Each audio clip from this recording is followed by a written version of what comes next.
عندك بزاف ديال الأهداف باغي تحققهم، وبزاف ديال المشاريع باغي تبداهم، ولكن اللي مخليك واقف في بلاصتك وما كديرش الخطوة الأولى هي أنك كتسنى الوقت المناسب اللي يكون عندك فيه الحماس، وأنه يكون الوقت مناسب باش دير أول خطوة أولا تحط خطة اللي تخدم بها. دائما كتسنى الوقت اللي غادي تكون فيه الظروف ملائمة ومثالية عاد باش تبدا تخدم على الهدف ديالك. وباش نفهمو نعطيك مثال، مثلا بغيتي تبدا مشروع ديالك في التجارة الإلكترونية، الحاجة اللي مخلياك ما قادرش تبدا هي أنك كتشوف أنه الطريق طويلة قدامك باش توصل للهدف ديالك، أو لا كتقول خاصني نكون تعلمت مزيان عاد باش نبدا، أو لا كتقول أنا ما نتحمسش للفكرة ديالي وكتسنى حتى تجيك واحد لحظة إدراك في شي نهار عاد تبدا.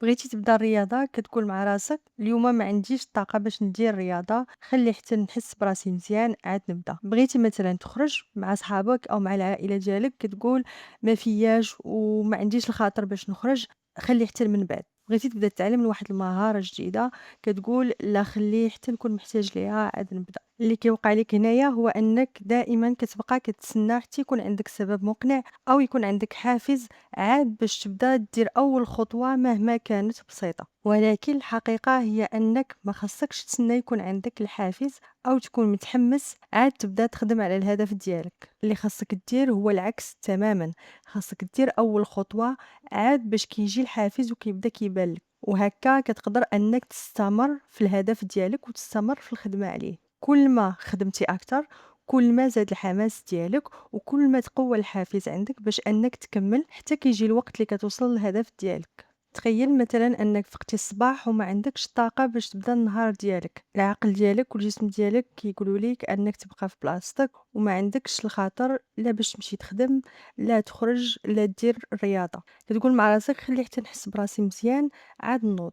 ولكن المشكل هو انك الا بقيتي كتسنى حتى يجيك الاحساس انك باغي دير شي حاجه، ممكن انك تبقى في بلاصتك النهار كامل.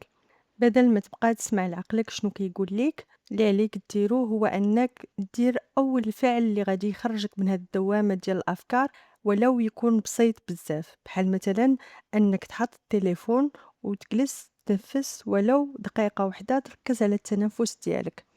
من بعدها فكر شنو هما الحوايج اللي باغي ديرهم في النهار ديالك او اللي خاصك ديرهم في النهار ديالك، وقول مع راسك غادي نبدا باول حاجه طاحت ليا في بالي، وغادي تجاهل كاع هادوك الافكار السلبيه اللي كيدوروا في دماغك واللي كيقولوا لك بلاتي ماشي دابا حتى من بعد عاد نبداو، دابا ما كاينش شي سبب مقنع اللي يخليني نبدا، او فقط الظروف ماشي ملائمه باش انني نبدا. من منظور علم النفس هنا كاينين جوج ديال العناصر اللي خاصنا نلعبوا بهم. العنصر الاول هو الشعور اللي هو الحافز او الفرحه اللي كنحسوا بها وحنا خدامين على الهدف ديالنا وحنا مطمئنين اننا غادي نوصلوا ليه. والعنصر الثاني هو الفعل، وهو المجهود اللي كنديرو او الخطوات اللي كنديروها باش كنوصلوا للهدف ديالنا.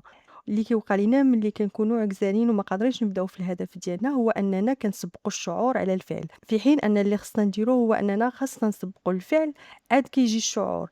الفعل ماشي بالضروره يكون خطوه كبيره او يكون واحد الجزء كبير من الهدف ديالنا، ويقدر يكون فقط جزء بسيط او فعل بسيط اللي كنديروه واللي كيخلي داك الشعور يتولد عندنا.